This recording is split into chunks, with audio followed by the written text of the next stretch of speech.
என்ன பொம்மை சூப்பரா இருக்கு. 10 ரூபாய்க்கு 3 வாங்கிக்கோங்க.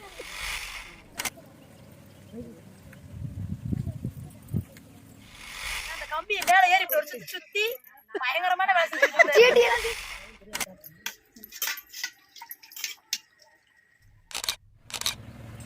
லேட் ஆகும். இல்லைன்னா ஒரு 1000க்கு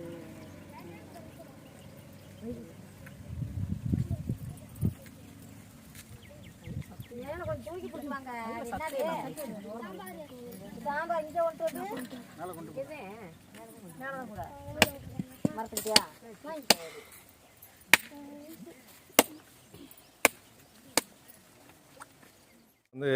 நரக வாழ்க்கை, நகர வாழ்க்கை, கிராம வாழ்க்கை, அந்த வாழ்க்கை இந்த வாழ்க்கைன்னு வாழ்ந்தோம்.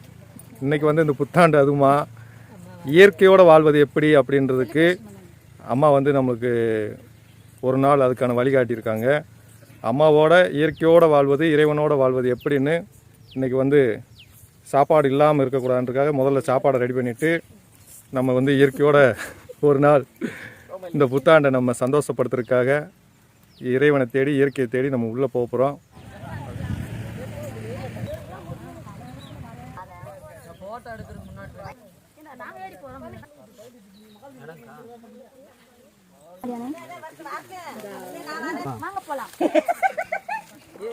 இங்க யாரோ நிக்கிறாங்க.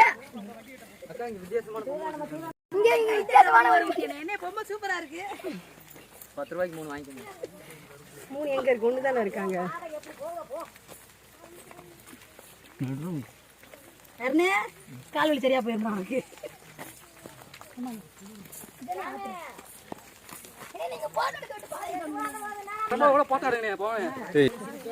நான் சொல்றது சொல்லிட்டேன். உஷாரா இருக்குங்க, உஷாரா இருக்கு. எடுத்தேன் பாரு ஓட்டம், மழைன்னு கூட பார்க்கலையே.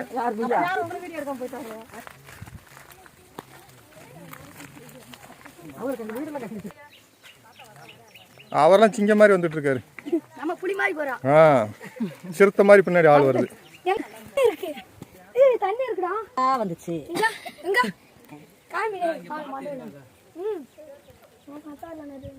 அந்த கத்தாழை பார்த்து வாங்க.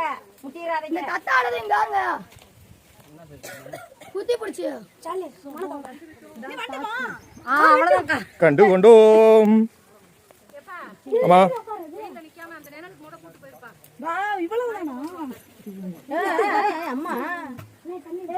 முத சாமியை கும்பிட்டு போய் அம்மா கை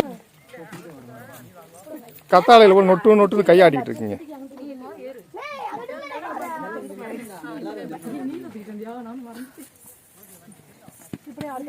ரெண்டு தனமாவும் வரலாற்று சாதனை படுத்தி விட்டார்கள்.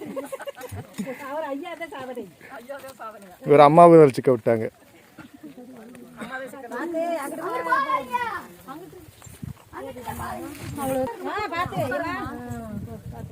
ஐயப்ப மலைக்கு மேல போய் தவக்குறீங்களே.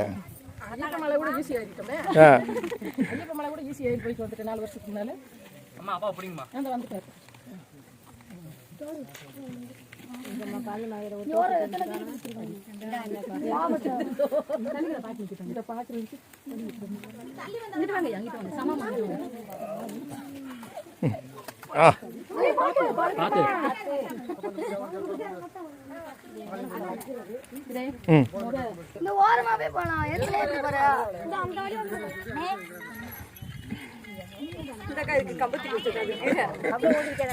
சீரகம் புளி வந்தாலும்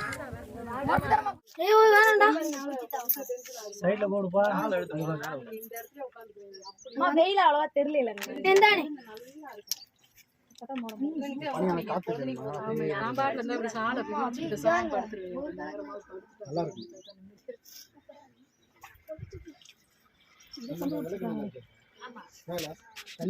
இதுக்கு நேரா தான் நம்ம கோயில் கேட்டு அங்க இருக்கு. அந்த கோயில் வச்சிருக்குது இதுக்கு நேரா இருக்கு. அம்மா இருக்கிற இடம் நேரா அந்த தண்ணி நேரா அம்மா கிட்ட தான் போகும். சரி சரி.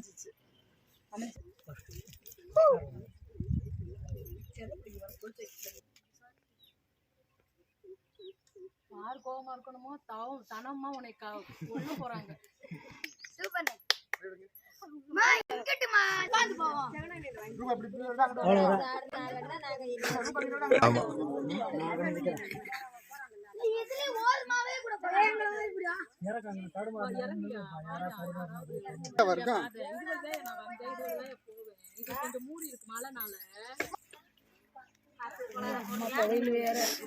எப்படா தருவாங்கன்னு பார்க்கவே அப்படியே எவ்வளவு அழகா இருக்கு பாருங்க அம்மா ஸ்பெஷல் துவையல் கோயிலுக்காகவே வாங்குறதுக்கு.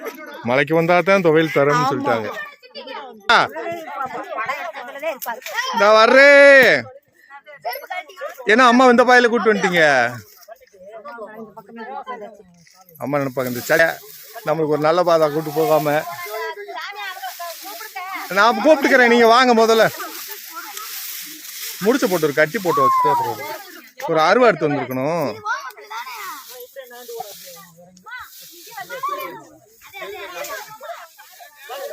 இந்த வர்றையா ஏய் என்னையா நிக்க முடியாதா? இல்லாட்டி முண்டி வாங்கயா.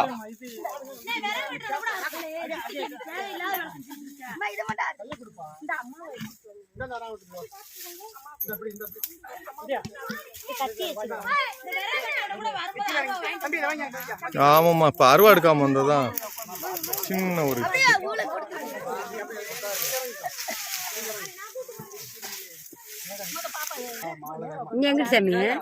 அங்க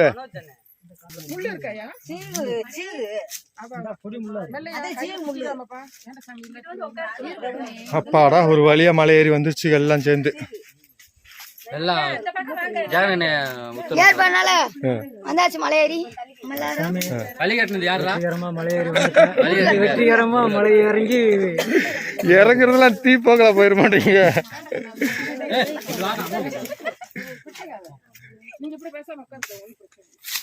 அவங்க தூங்குறதுக்கு ஒரு சீட்டை பிடிச்சி சுத்தம் பண்ணிக்கோங்க.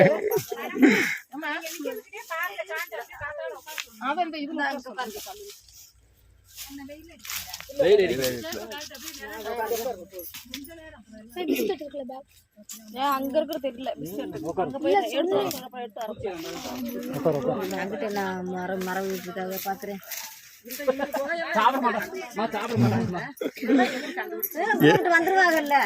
ஏமா அன்னைக்காச்சும் நம்ம பாதை வழி வந்தா சத்தம் கேக்குது, இதுக்கு நேரா பிடிச்சி வந்தா எப்படி இருக்குன்னு பாருங்க.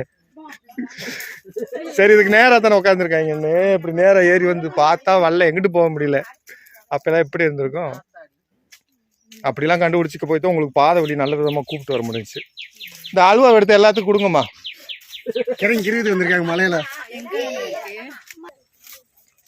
சரி யார் யார் என்ன சாப்பிட்றீங்க, என்னென்ன வேணும்னு சொல்லுங்க. மெனு எடுத்துக்கிறோம். பச்சை மிளகா வெங்காயம் இருந்தால் போதும். ஏன் மிச்சரே காணாமே? கலந்த மிச்சர் வச்சிருந்தேனே. இல்லைன்னா கஞ்சிலாம் போட்டுருவாங்களே.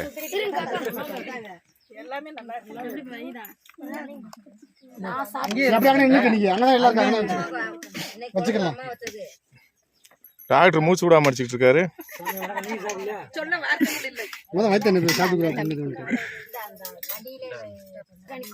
அதுதான் எனக்கு பிடிக்கும். ஆமா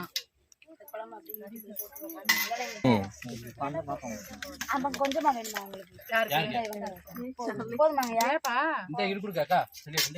வாங்கி தரீங்களா பிரியாணி?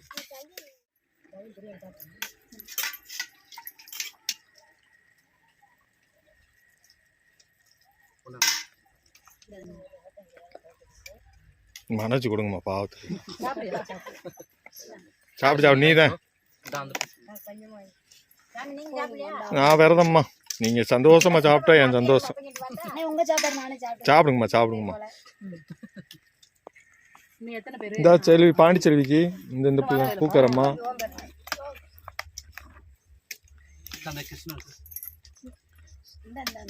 அவனுக்கு அது போதும். அவனுக்கு நீ வாங்கிட்டியா?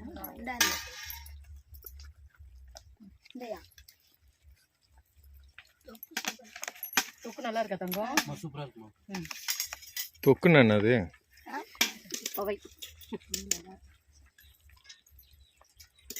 சட்னி கிடக்குமா வச்சு சாப்பிடுங்க எல்லாருமே.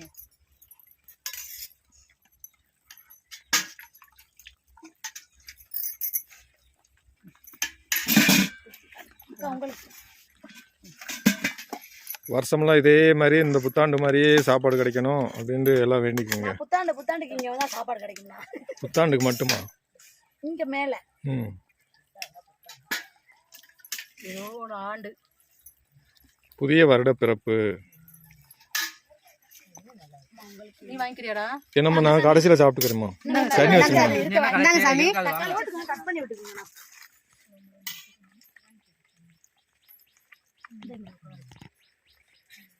போனாதே அம்மா காமிப்பாங்க, அப்ப வீட்டுக்கு வந்துருவாங்க. பரவாயில்ல.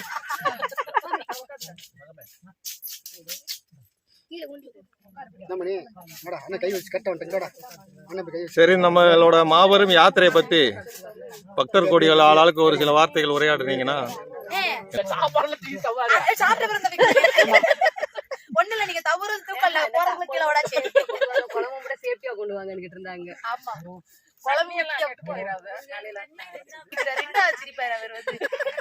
என்னது இந்த கம்பி இருக்கு பாத்தீங்களா, அந்த கம்பி மேல ஏறி இப்படி ஒரு சுத்தி சுத்தி பயங்கரமான வேலை செஞ்சுட்டு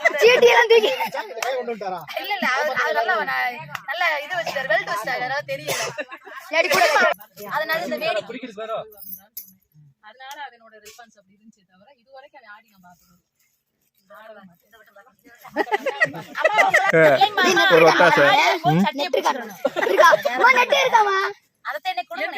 கால் பாரு எவ்வளவு அதுக்கு ஒரு சக்தி இருந்தா இறங்காதன்னு நடுங்குறத அப்ப அந்த கால் பாருங்க, நம்ம சொன்னோடி கேட்காம இறங்குறப்ப அந்த நடுக்கம் கொடுக்குது இல்ல.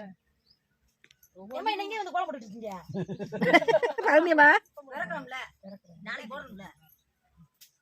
சொல்ல முடியாது, அம்மா மலையிலே குடியிருந்தாலும் குடியிருப்பாங்கன்னு என்ன எச்சரிக்கையா பண்ணுதுங்க, சுத்தம் பண்ணுது. இங்கே இருந்துகிட்டு என்ன வந்துதானே ஆகணும். நீங்க கண்டிப்பா அதான் அந்த பாதையை பூரா சுத்தம் பண்ணிடலாம். முதல்ல அன்னதானம் கொடுக்கறது மலைவாழ் மக்களுக்காக மட்டும்தான் நினைச்சிருந்தேன். சரிங்க. கோயில்ல போய் ஒரு தடவை பிரச்சனையாச்சு, நம்ம சுவர் எழுப்புறப்ப எனக்கு பிரச்சனை வந்தது. சரிங்க. ஸ்டேஷன்ல கம்ப்ளைண்ட் கொடுத்துட்டாங்க. ஈஸ்வரத்துல எல்லாருமே எதிர்ப்பு தெரிவிச்சு ரொம்ப கஷ்டப்படுத்திட்டாங்க. சரிங்க. அப்ப என்னடா இவ்வளவு சங்கடப்படுத்துறாங்க, நம்பி வந்து இந்த ஊர்ல வந்து உட்காந்து. அப்ப எனக்கு யாருமே இல்ல, எங்க வீட்டுல கூட அதுக்கப்புறம் தான் ஒண்ணு சேர்ந்தாங்க. அதுக்கு முன்னாடி எல்லாம் அந்த மாவட்டத்துக்கு மேல அந்த குளத்துக்கு மேல போய் உட்காந்து இருந்தேன். சரிங்க. உட்காந்தப்பதான் ஐயாவோட உத்தரவு எனக்கு கணீர்னு குரல் கேக்குது. எப்படி கேக்குதுன்னா, புறா சாப்பிடாம போறாங்க, போய் சாப்பாடு போடு அப்படின்னு சொல்லி எனக்கு குரல் கேக்குது, அன்னதானம் கொடு அப்படின்னு. கோயில்ல இருக்கிறவங்களை என்னடா நானே இவ்வளவு கஷ்டத்துல வந்து உட்காந்துருக்கேன், என்னைய போய் இப்படி சொல்றாரு அப்படின்னு சொல்லிட்டு வரும்போதெல்லாம் என் காதுல விழுகிறது. பகிர் பசிக்குதுமான்னு சின்ன பிள்ளை சொல்றதும், சாப்பிடாம வந்துட்டோம் நீ என்ன ஊருக்குள்ள போய் சாப்பிடுன்னு சொல்றதுமா காதுல விழுந்துட்டே இருந்தது. சரி அப்ப முடிவு எடுத்தேன், ஏதாவது அன்னதானம் நம்ம கண்டிப்பா கொடுக்கணும்னு. அப்பத்துல இருந்து வண்டியில தான் ஆக்கி கொண்டு வந்து கொடுத்துட்டு வந்தேன். சரிங்க, எனக்குள்ள இடம் பார்ப்போம், நிறைய மாட்டேங்க அப்படின்னு சொல்லி வாங்கணும். அப்பனா பேராசைப்பட்டு வாங்கியிருக்கலாம், நான் அது எதுவுமே நினைக்கல. அன்னதானம் கொடுக்கணும் அவ்வளவுதான். அதுக்கு பிறகு 1 ஏக்கர் 30 சென்ட்னாங்க. அப்புறம் 1 ஏக்கர் வாங்கிக்கோங்கன்னாங்க. அப்புறம் 1.5 ஏக்கர் நீங்க தான் வாங்கணும், பிரிக்க முடியாதுன்ட்டாங்க. இப்படி பல வாக்குல அம்மா கழுத்துல இருக்கக்கூடிய தாலியை கூட கொண்டு போய் நான் வித்துட்டு தான் அந்த இடத்த முடிக்க வேண்டியதா இருந்துச்சு. வாங்கிட்டு சிலை வைக்கிறதுக்கு உத்தரவு எனக்கு பல வாக்குல சிலை வையின்னு வந்தது. சிலை வச்ச பிறகுதாம்மா என்னை இங்க கூட்டு வந்தாங்க அம்மா. யாருக்குமே இந்த என்ன சொல்றது, நிறைய பேருக்கு தெரியாது இந்த கோயில். அந்த பிள்ளைங்க, அந்த ஊருக்கார பிள்ளைங்க தான் தெரியாது. அதுக்கு பிறகு அம்மா இங்க கூட்டு வந்தாங்க. கூட்டு வந்து அப்பதான் எனக்கு தெரியும் இந்த இடத்துல கோயில் வைக்கிறதுக்கான காரணம் என்ன அப்படின்னு சொல்லி. இன்னைக்கு இதோட வழிபாடுகள் கம்மியா இருக்கலாம், காலம் வரும்போது இதோட வழிபாடு ரொம்ப சிறப்பா இருக்கும். இன்னைக்கு இந்த அளவு தான். அடுத்து வந்து பாத்தீங்கன்னா இந்த வெளியில போற அத்தனை ஜனமும் இந்த இடத்துல வணங்காம போகாது. அந்த அளவுக்கு ஐயாவும் அம்மாவும் உட்கார போறாங்க. அப்ப கூட்டிட்டு வந்தப்பதான் அம்மா வந்து நூற்றுக்கணக்கான ஆயிரக்கணக்கான வருஷத்துக்கு முன்னாடி இருந்து அம்மா இங்க குடியிருக்காங்க. எத்தனையோ மக்களுக்கு உணர்த்திருக்காங்க, நான் இங்க இருக்கேன், என்னை வழிபாடு பண்ணு அப்படின்னு. இப்ப நம்ம இந்த பாதை வழி போனோம்னா இங்க போற வழியிலே கன்னிமார் இருப்பாங்க. இந்த கன்னிமாருக்கு நிறைய ஊர்ல பெரிய மனுஷங்க, அதாவது ரொம்ப வயசானவங்களுக்கு தெரியும், அங்க பொங்க வச்சாதான் அவங்க ஊர் திருவிழாவே நடத்த விடுவாங்களாம், இல்லைன்னா தடையா இருக்குமா. அந்த மாதிரி எல்லாம் நீங்க போற வழியில அந்த வழியில போனோம்னா நான் காமிக்கிறேன். அப்ப இதெல்லாம் வந்து எனக்கு அதுக்கப்புறம் தான் தெரிஞ்சுது. அம்மா உயிரோட்டமா அந்த இடத்துல எனக்கு அருள் கொடுத்தாங்க. வந்து உட்காந்ததுமே எனக்கு அருள் கொடுத்தாங்க, நான் இதுல தாண்டி இருக்கேன், எல்லாத்துக்கும் காரணம் இருக்குன்னு. அது வரைக்கும் ஏன் எதுக்குன்னு கேட்காம தான் எல்லா வேலையுமே நடந்தது. அந்த மாதிரி ஒரு இடமா இருந்ததுமா. நான் வழிபாடு பண்ண ஆரம்பிச்சிட்டேன். மக்களை கூட்டிட்டு வர்றது அப்படிங்கிறது சிரமமான சூழல். இந்த பாத்தீங்க இல்லையா, ஒரு சின்ன பிள்ளை தவறிட்டா கூட எனக்கு தாங்காது. ஐயோ வந்து அம்மா கூட போனோம், அந்த விழுந்துருச்சுங்க, காலில் அடிபட்டுச்சு, அப்படி இருந்துடக்கூடாதுன்னு நினைப்பேன். அதனால மக்களை தொந்தரவு பண்ணாம 2 மாசம் 3 மாசத்துக்கு ஒரு வாட்டி நானா வந்துட்டு இங்க இருக்கிற பிள்ளைகளை கூட நான் கூட்டு வந்ததில்லை. நான் பாட்டில் வருவேன், வந்து தீர்த்தம் எடுப்பேன், அம்மாவை பூஜை பண்ணுவேன், சாமியை கும்பிடுவேன், உட்காந்துருப்பேன், போவேன். ஆனா இன்னொரு சோதனை வச்சாங்கன்னா இந்த இடத்துல அந்த குழந்தை பிறந்த பிள்ளை ரூபமா சோதனை வச்சாங்க. அதுக்கு முன்னாடியே அது தெரியாது. அந்த குழந்தை பெற்ற பிள்ளை பொம்பளை பிள்ளை பிறந்து இங்க படுத்திருக்கதாகவும் அதுக்கு தேவையானது பூரா கொண்டு போய் கொடுக்கறதாகவும் வந்தது எனக்கு. அந்த கொடுக்க வந்தப்பதான் எனக்கு இந்த கதையா அந்த பிள்ளையோட கூட இருந்தவங்க பூரா சொல்றாங்க. எங்க குளத்து பிள்ளையவே வந்து சுத்தம் இல்லாம அந்த பிள்ளை போய் அந்த நீரை பருகுனப்ப வாய் அப்படியே திறந்து உள்ள அப்படியே இழுத்துக்கிட்டாங்க. நாங்க நேரடியா எங்க குடும்பமே பார்த்தோம் அப்படின்னு சொல்லி அந்த பிள்ளைங்க சொன்ன பிறகுதான் அதுக்கப்புறம் அந்த வரலாறும் எனக்கு தெரிஞ்சுது. அந்த மாதிரி நிறைய அமானுஷயங்கள் நிறைஞ்ச ஒரு இடம். இப்பயும் பாத்தீங்கன்னா இவ்வளவு பேர் உட்காந்துருக்கோம், மனசுல ஓரளவு சஞ்சலம் வராது. ஏதோ ஒரு ரிலாக்ஸ், ஒரு பெரிய கோயில்ல போய் உட்காந்தா கிடைக்கிற அந்த வைப்ரேஷன் இந்த இடத்துல கிடைக்குமா, அவ்வளவுதான். இதுக்கு மேல என்ன சொல்றது?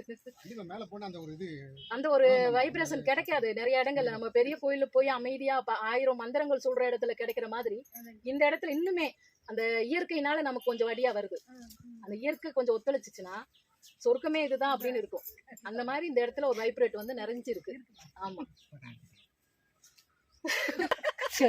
அது வாட்டில படுத்திருக்கிறத வளைச்சு வளைச்சு போட்டாங்க. மாத்திரை போடுறவரு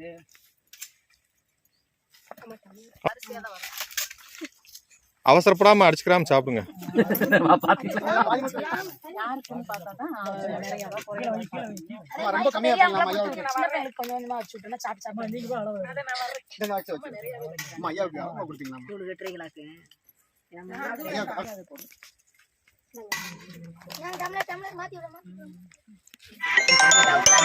பண்ணி விட்டுருங்க. யாரு மயில் இருக்கு எப்படி நட்டு வச்சிருக்குது? ஒரு பெரிய மயில் இருக்கு.